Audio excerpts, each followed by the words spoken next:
आज एक कहानी सुनाता हूँ। ये कहानी किसी विवाद की नहीं है। ये कहानी किसी नाराज़गी की भी नहीं है। ये कहानी उस पल की है जब आदमी को समझ आ जाता है कि अब रुकना आगे बढ़ने से ज़्यादा मुश्किल हो रहा है। लल्लन टॉप कोई दफ्तर नहीं था मेरे लिए। लल्लन टॉप एक जिम्मेदारी थी, एक प्रयोग था, एक भरोसा था कि हिंदी में भी पत्रकारिता ईमानदार, असरदार और लोकप्रिय हो सकती है।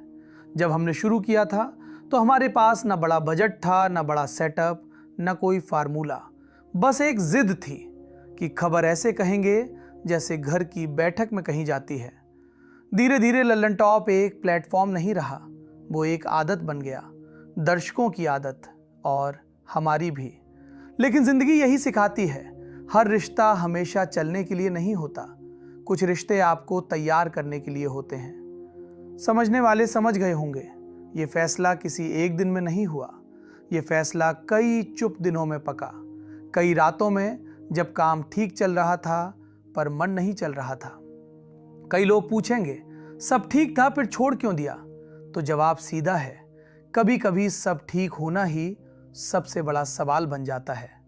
मैं ये नहीं कह रहा कि लल्लन टॉप गलत था, मैं ये भी नहीं कह रहा कि मैं सही था। मैं सिर्फ इतना कह रहा हूं कि अब मेरी यात्रा मुझे कहीं और ले जाना चाहती थी।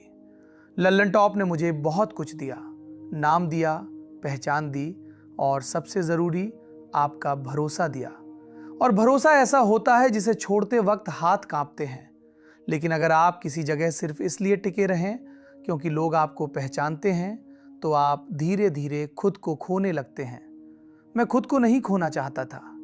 आज भी मैं वही हूं जो सवाल पूछता है, जो सत्ता से असहज रहता है, जो दर्शक को कमजोर नहीं समझता। बस मंच बदलेगा, आवाज वही रहेगी, नीयत वही रहेगी। और अंत में बस इतना कहूंगा, लल्लन टॉप से निकलना पीछे जाना नहीं है, ये आगे बढ़ने का वही साहस है जो पत्रकारिता आपसे मांगती है। आप साथ थे, आप साथ हैं और उम्मीद है आप साथ रहेंगे। समझने वाले अब पूरी तरह समझ गए होंगे।